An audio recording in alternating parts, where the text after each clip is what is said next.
வணக்கம் மக்களே! நம்ம சேனல்ல தொடர்ந்து ரிவ்யூஸ் தாங்க பார்த்துக்கிட்டு இருக்கோம். அந்த வகையில இப்ப நம்ம எத பத்தின ரிவ்யூ பார்க்க போறோம் அப்படின்னா, பிப்ரவரி 17 என்ன நடக்க போகுது மாயா கதையில அப்படிங்கிறத பத்தி தான் இந்த வீடியோல பார்க்க போறோம். ஸோ மறக்காம இந்த வீடியோவுக்கு லைக் பண்ணிக்கோங்க. நம்ம சேனல சப்ஸ்கிரைப் பண்ணிட்டு, பக்கத்துல உள்ள பெல் ஐகானையும் கிளிக் பண்ணி ஆல்னு செட் பண்ணிக்கோங்க. அப்பதாங்க அடுத்து நாங்க வீடியோ போடும்பொழுது உங்களுக்கு நோட்டிஃபிகேஷன் வரும் பார்க்கலாம். சரி வாங்க வீடியோக்குள்ள போலாம். என்ன நடக்குதுன்னா, நம்ம தனாவுக்கு வந்து ஒரு ஃபோன் வருது. என்னன்னா, தனா வந்துட்டு போட்டியில கலந்துக்கணும், பேட்மிண்டன்ல கலந்துக்கணும் அப்படின்ட்டு ஃபோன் வருது. தனா கேட்குறாங்க, "சரி போட்டி எங்க நடக்க போகுது?" அப்படின்னு. அவங்க சொல்றாங்க, இது மாரி "தனா இது மாரி காலேஜ்ல தான் நடக்க போகுது" அப்படின்னு. இது கேட்டதோட தனாவும் ரொம்ப ஹாப்பியா, "சரி நான் வரேன்" அப்படின்னு சொல்லிட்டு ஃபோன கட் பண்ணிட்டு, அவங்க அப்பாட்ட ஓடி வந்து, "அப்பா" அப்படின்னு சொல்ல, ரகுராம் சொல்றாரு, "சொல்லுமா" அப்படின்னு. தனா சொல்றாங்க, "அப்பா, பேட்மிண்டன் சாம்பியன்ஷிப்புக்காக நம்ம காலேஜுக்கு கூப்பிட்டுருக்காங்க. அதுல மட்டும் நான் ஜெயிச்சுட்டேன்னா, வெளிநாட்டுல போயிட்டு நான் போட்டி போடுற மாரி இருக்கும்" அப்படின்னு. இது கேட்டதோட வீட்ல உள்ள எல்லாருமே சந்தோஷப்படுறாங்க. ஜானகியும் சந்தோஷப்படுறாங்க. அப்ப பத்மா நேரா அவங்க அண்ணன்ட்ட, "அண்ணா, ஏற்கனவே தனாவோட லைஃப்ல இப்படியெல்லாம் நடந்திருக்கு. இதெல்லாம் இதுக்கு தேவையா? தனா, அதெல்லாம் நீ போக வேணாம்மா." அப்ப ரகுராம் நேரா பத்மாவ பார்த்து, "இங்க பாரு பத்மா, என் பொண்ணுக்கு பேட்மிண்டன்னா ரொம்ப பிடிக்கும்.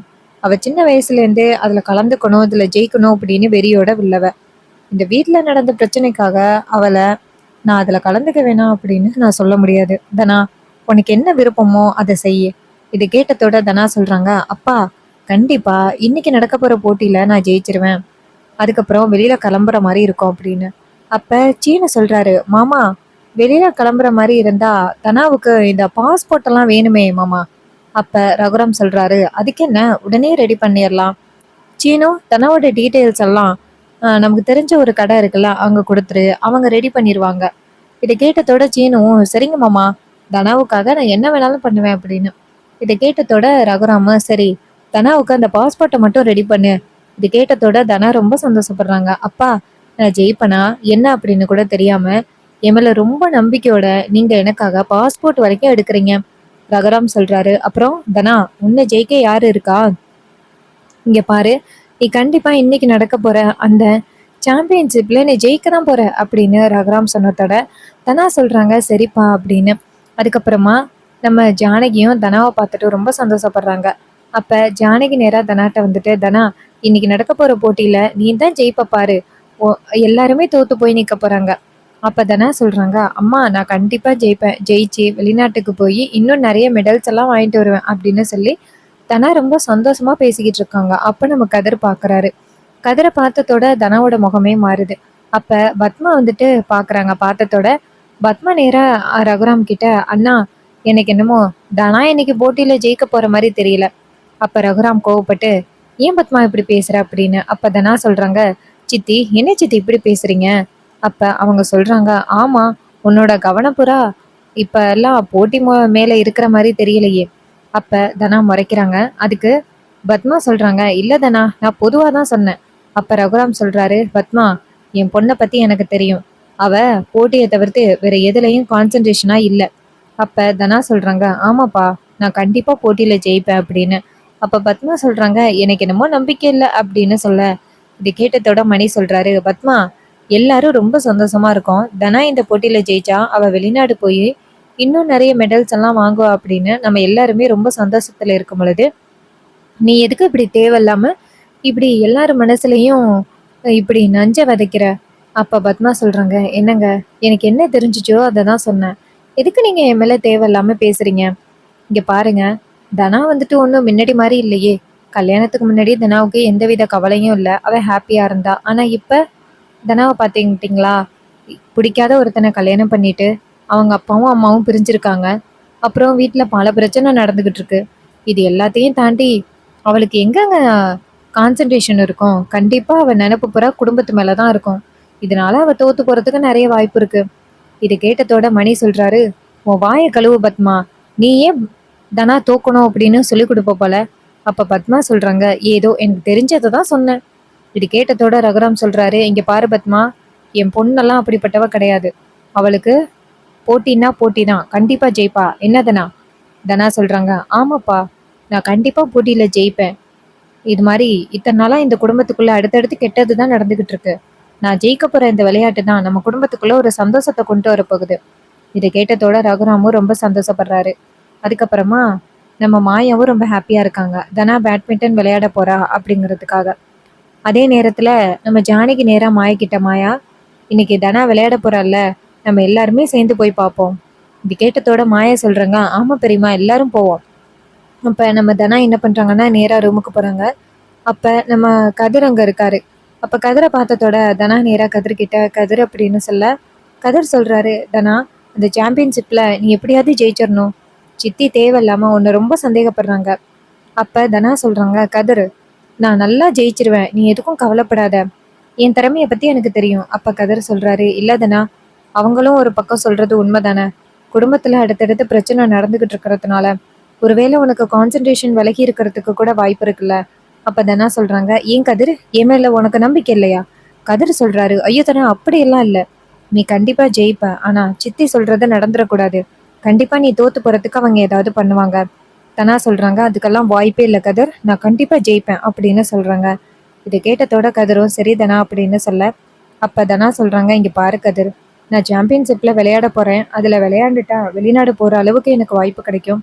நீ வந்து அங்க என்னை என்கரேஜ் பண்ணியனா நல்லா இருக்கும். கதிர் சொல்றாரு, தனா எனக்கு வரத்துக்கு ஆசைதான். ஆனா மாமா கண்டிப்பா என்னை பார்த்தா ரொம்ப கோவப்படுவாரு. இதனால பிரச்சனை வரத்துக்கு வாய்ப்பு இருக்கு. தனா சொல்றாங்க, கதிர் நீ வந்தா நான் ரொம்ப சந்தோஷப்படுவேன்.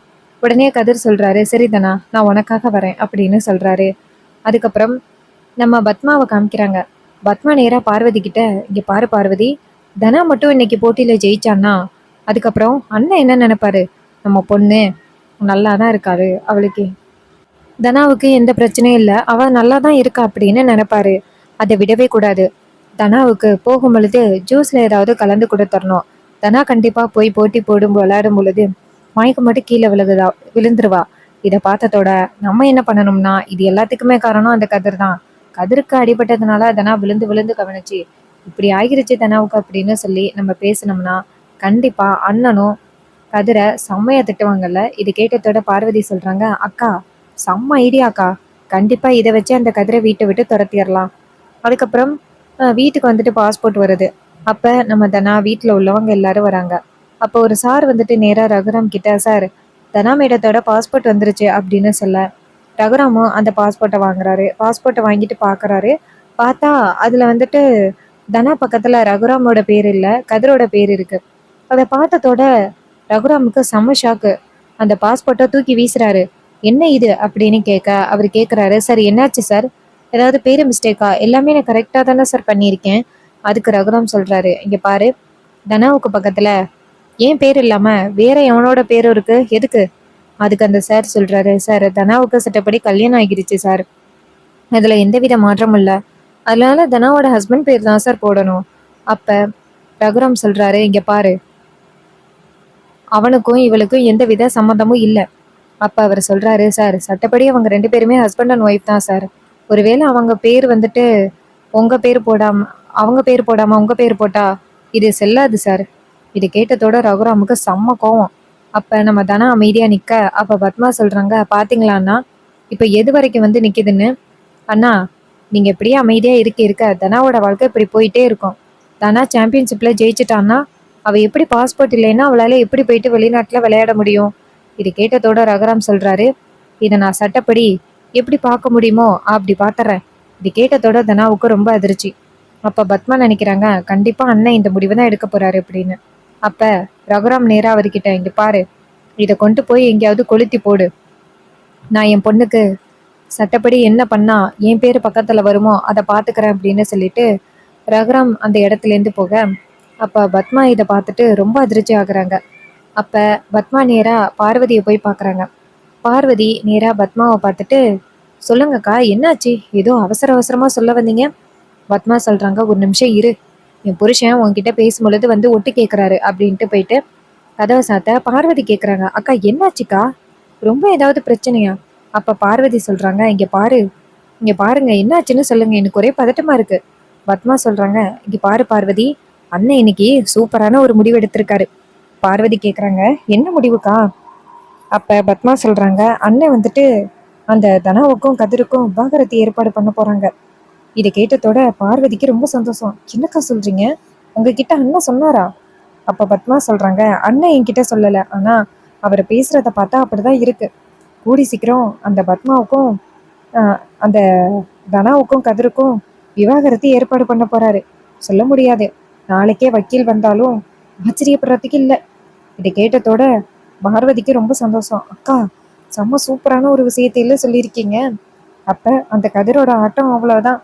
இதை கேட்டதோட பத்மா சொல்றாங்க, ஆமா, அப்படியே சீனுவுக்கும் மாயாவுக்கும் கூட விவாகரத்தை ஏற்பாடு பண்ணிட்டா நல்லா இருக்கும்.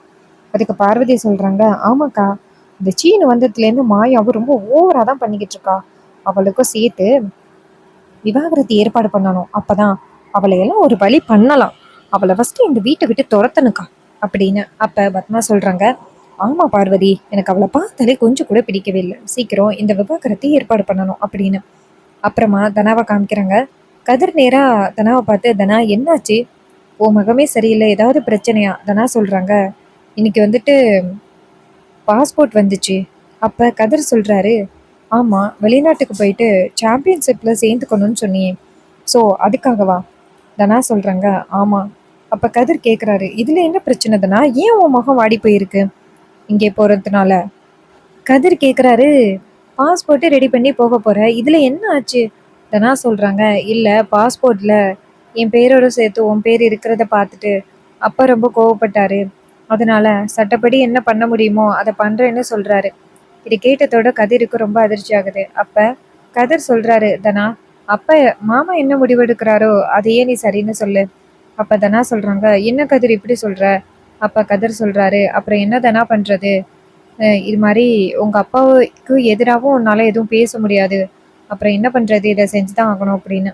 அப்ப தனா சொல்றாங்க, இல்ல கதிர், என்னால முடியாது. அப்ப கதிர் சொல்றாரு, இங்க பாரு தனா, நீ விவாகரத்துல கையெழுத்து போடு. அப்பாவோட பேச்சை மீறாத. உன்னோட உனக்கு உன்னோட கரியர் மட்டும்தான் முக்கியம். அப்ப தனா சொல்றாங்க, இல்ல கதிர், என்னால முடியாது அப்படின்னு சொல்லிட்டு அந்த இடத்துல இருந்து போறாங்க. அதே நேரம் தனா அழுதுகிட்டு போறத மாயா பாக்குறாங்க. பார்த்ததோட மாயா நேரா கதிர்கிட்ட வந்துட்டு, கதிர் என்னாச்சு, ஏன் தனா அழுதுட்டு போறா? அப்ப கதிர் சொல்றாரு, நான் என்ன மாயா பண்றது? மாமா நாளைக்கு விவாகரத்து ஏற்பாடு பண்ண போறாரு எனக்கும் தனாவுக்கும். அதுல கையெழுத்து போடு அப்படின்னு சொல்றதுக்கு அழுதுகிட்டு போறா. மாயா சொல்றாங்க, ஏய் ஏன்டா நீ இப்படி சொல்ற? அப்ப கதிர் சொல்றாரு, அப்புறம் என்ன மாயா பண்றது? அவ மனசுல என் மேல விருப்பம் இருந்துச்சுன்னா அவதான் மாயா சொல்லணும். அதை விட்டுட்டு அவ பாட்டுக்கு அமைதியா அவங்க அப்பாவோட முடிவு அப்படின்னு சொல்லிக்கிட்டு இருந்தே, என்ன மாயா இது? இல்ல என்ன மாயா அர்த்தம் இருக்கு? மாயா சொல்றாங்க, இங்க பாரு, அதெல்லாம் எதுவும் நடக்காது. பிரியப்பா கிட்ட நான் பேசுறேன். அப்ப கதிர் சொல்றாரு, மாயா ஏற்கனவே உன் மேல ரொம்ப கோவத்துல இருக்காரு. இந்த நேரத்துல நீ இப்படி சொன்னீன்னா கண்டிப்பா இன்னும் கோவப்படுவாரு. நீ அதெல்லாம் எதுவும் கண்டுக்க வேணாம். என் தலையில என்ன எழுதியிருக்கோ அதுவே நடக்கட்டும். அப்ப மாயா சொல்றாங்க, கதிர், என்னால தானே கதிர் இவ்வளோ பிரச்சனையும். அன்னைக்கு நான் உன்னை வலுக்கட்டாயமா தாலி கட்ட சொல்லியிருக்க கூடாது. நான் தான் எப்படியாவது அந்த கல்யாணத்தை நிப்பாட்டி இருக்கணும். அப்ப கதிர் சொல்றாரு, விடுதனா, விடு மாயா, அதுக்கு என்ன பண்றது? நடந்தது நடந்து போச்சு. இருந்தாலும் நான் தாலி கட்டலைன்னா அந்த பொறுக்கி நேரம் தனாவோட கழுத்துல தாலி கட்டி தனாவோட வாழ்க்கையே காலி பண்ணியிருப்பான்னு. அப்ப மாயா சொல்றாங்க, ஆமா, இந்த விஷயம் மட்டும் பெரியப்பாவுக்கு தெரிஞ்சிச்சுன்னா கண்டிப்பா உன்னை தலையில தூக்கி வச்சு கொண்டாடுவாரு. கண்டிப்பா ஒரு நாள் அவருக்கு இந்த விஷயம் தெரிய வரும். அப்ப கதிர் சொல்றாரு, அது எப்ப தெரிய வரும்? அதெல்லாம் வாய்ப்பே இல்லைன்னு நினைக்கிறேன். தனாவுக்கும் எனக்கும் விவாகரத்து ஏற்பாடு பண்றதுக்கு மாமா முடிவு பண்ணிட்டாரு. நாளைக்கு வக்கீல் வராராம். இது கேட்டதோட மாயாவுக்கு ரொம்ப அதிர்ச்சி. என்ன சொல்ற அப்படின்னு. அப்ப நம்ம கதிர் சொல்றாரு, ஆமா, இப்பதான் வந்துட்டு தனா சொல்லிட்டு போறா. இது கேட்டதோட மாயா ரொம்ப ஃபீல் பண்றாங்க. இப்படி நடக்கும்னு நான் எதிர்பார்க்கல. பெரியம்மா கிட்டே இதை பத்தி சொல்றேன். இது கேட்டதோட கதிரும், நீ இதை பத்தி யாருக்கிட்டையும் சொல்ல வேணாம். ஒருவேளை தனாவுக்கு என் மேல வாழ்றதுக்கு விருப்பம் இருந்துச்சுன்னா அவளே முடிவு பண்ணட்டும். அப்படி இல்லைன்னா நடக்கிறது நடக்கட்டும். இது கேட்டதோட ம், மாயாவும் சரி அப்படின்னு சொல்லிட்டு அந்த இடத்துல இருந்து வெளியில போறாங்க. அப்ப மாயா நினைக்கிறாங்க, பாவம் கதிர், என்னாலதான் அவனோட லைஃப் இப்படி ஆகிருச்சு. நான் மட்டும் அமைதியா இருந்திருந்தா இன்னரும் கதிரோட வாழ்க்கை நல்லா இருந்திருக்கும். தனாவோட கல்யாணத்தை எப்படியாவது நிப்பாட்டி இருக்கலாம். முட்டாள்தனமான ஒரு முடிவெடுத்து 2 பேரோட வாழ்க்கையை இப்படி ஆக்கிட்டேனே அப்படின்னு மாயா ரொம்ப கவலைப்படுறாங்க. அதே நேரத்துல மறுநாள் காலை வீட்டுல நம்ம ரகுராம் உட்காந்துருக்காரு. ரகுராம் வீட்டுல உள்ள எல்லாரையுமே கூப்பிடுறாங்க. பத்மாவும் பார்வதியும் ரொம்ப சந்தோஷமா வராங்க. பத்மா நேரா பார்வதி கிட்ட வந்துட்டு, அண்ணே சொல்லுங்க அண்ணே, இங்கே பாரு பார்வதி, இன்னும் கொஞ்ச நேரத்தில் தனாவுக்கும் கதிருக்கும் விவாகரத்து ஏற்பாடு பண்ண போகிறாங்க. யாராவது ஒருத்த கையெழுத்து போடலைன்னு சொன்னாலும் பிரச்சனையாகும். இது கேட்டதோட நம்ம பார்வதி சொல்கிறாங்க, அதெல்லாம் தனா கையெழுத்து போட முடியாதுன்னு சொல்லவே முடியாது. கண்டிப்பாக கையெழுத்து போட்டு தான் ஆகணும். போடலைன்னா அண்ணன் செம்ம டென்ஷன் ஆகிடுவார்.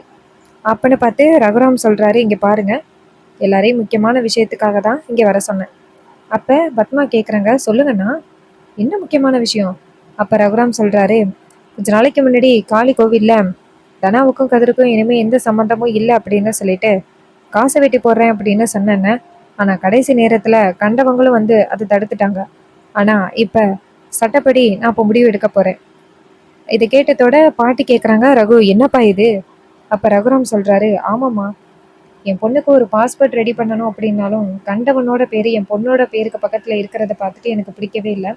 அதனால நான் விவாகரத்துக்கு சொல்லியிருக்கேன். இது கேட்டதோட நம்ம தனா ரொம்ப அதிர்ச்சி ஆகுறாங்க. அப்போ தனா நேராக அவங்க அப்பாவை பார்த்து, அப்பா என்னப்பா சொல்கிறீங்க? அப்போ ரகுராம் சொல்கிறாரு, தனா, இது எல்லாமே உன்னோட நல்லதுக்காக தான். இந்த கல்யாணம் வேணாம் தனா, அது இல்லாமல் இருந்தால் தான் நீ நிம்மதியாக இருப்ப. அப்போ தனா சொல்கிறாங்க, அப்பா என்னப்பா இப்படி சொல்கிறீங்க? அப்போ ரகுராம் சொல்கிறாரு, தனா, உன் நல்லதுக்காக தான் இப்படிப்பட்ட ஒரு முடிவு எடுத்திருக்கேன். உங்கள் அம்மா பேச்சு கேட்டுக்கிட்டு என் முடிவை எதிர்த்துறாத. நான் என்ன சொன்னாலும் நீ கேட்பா அப்படிங்கிற நம்பிக்கையில் இருக்கேன். அப்பன்னு பார்த்து நம்ம ஜானகி இங்கேருந்து வந்துட்டு, என்னங்க என்னங்க முடிவு பண்ணுறீங்க? நம்ம பொண்ணோட வாழ்க்கை என்ன ஆகும்னு யோசனை பண்ணி பார்த்தீங்களா? ரகுராம் சொல்கிறாரு, இப்போ மட்டும் நம்ம பொண்ணோட வாழ்க்கை எப்படி இருக்கு? ஒரு கொலகாரன் கூட என் பொண்ணு வாழ்ந்துக்கிட்டு இருக்கா. அப்போ மாயா சொல்கிறாங்க, இங்கே பாருங்க பெரியப்பா, அது இன்னும் நிரூபிக்கப்படலை. அப்போ ரகுராம் கோவமா, ஏய் நீ வாய முடு, உன்னை பேச சொல்லி இங்கே யாரு சொன்னா? உன்னால தான் இவ்வளோ பிரச்சனையும். என் பொண்ணு இந்நேரம் நிம்மதியாக நல்லபடியாக வாழ்ந்துக்கிட்டு இருந்திருப்பான். ஆனால் அவளோட வாழ்க்கையவே நீ கெடுத்துட்டு நீ மட்டும் சந்தோஷமா இருக்கியில்ல. அப்போ நம்ம மாய நேராக பெரியப்பா பார்த்து, பெரியப்பா என்ன பெரியப்பா இப்படி பேசுகிறீங்க? தனாவோட வாழ்க்கை இப்படி போகணும்னு நான் நினப்பேனா? தனாவோட நல்ல வாழ்க்கைக்காக தான் நான் இப்படி பண்ணிக்கிட்டு இருக்கேன். அப்போ தனா டக்குன்னு, அப்பா மாயாவை பேசுகிறீங்களே, அவள் என்ன பண்ணான்னு தெரியுமா? அப்போ மாயா டக்குன்னு தனாவை தடுக்கிறாங்க. அப்போ பத்மா சொல்கிறாங்க, அவள் என்ன பண்ணா? உன் வாழ்க்கையை தான் அழிச்சு வச்சிருக்கா. இப்போ ஒரு பாஸ்போர்ட்டை ரெடி பண்ணுறதுக்கு கூட இந்த கதிரோட பேர் தான் அதில் வருது. அப்புறம் அண்ணனுக்கு கோவம் வருமா இல்லையா அப்படின்னு. அப்போ மாயா சொல்கிறாங்க, இங்கே பாருங்க, நீங்கள் கண்டதையும் திருச்சி சொல்லி பெரியப்பாவை இன்னும் கோவப்பட வைக்காதீங்க. குடும்பத்தை ஒன்று சேர்க்கறதுக்கு பாருங்க, அதை விட்டுட்டு அடுத்த விட பார்க்காதீங்க அப்படின்னு. ஸோ இந்த ப்ரெடிக்ஷன் உங்களுக்கு பிடிச்சிருந்துச்சு அப்படின்னா மறக்காமல் நம்ம சேனலை சப்ஸ்கிரைப் பண்ணிக்கோங்க. இது வரைக்கும் இந்த வீடியோவை நீங்கள் தொடர்ந்து பார்த்துருந்தீங்க அப்படின்னா இந்த வீடியோவுக்கு மறக்காமல் லைக் பண்ணிக்கோங்க. இந்த சேனலையும் சப்ஸ்கிரைப் பண்ணிவிட்டு பக்கத்தில் உள்ள பெல் ஐக்கானையும் கிளிக் பண்ணி ஆல்னு செட் பண்ணிக்கோங்க. அப்போ தாங்க அடுத்த வீடியோஸ் போடும் பொழுது உங்களுக்கு தொடர்ந்து நோட்டிஃபிகேஷன் வரும். தேங்க்ஸ் ஃபார் வாட்சிங்.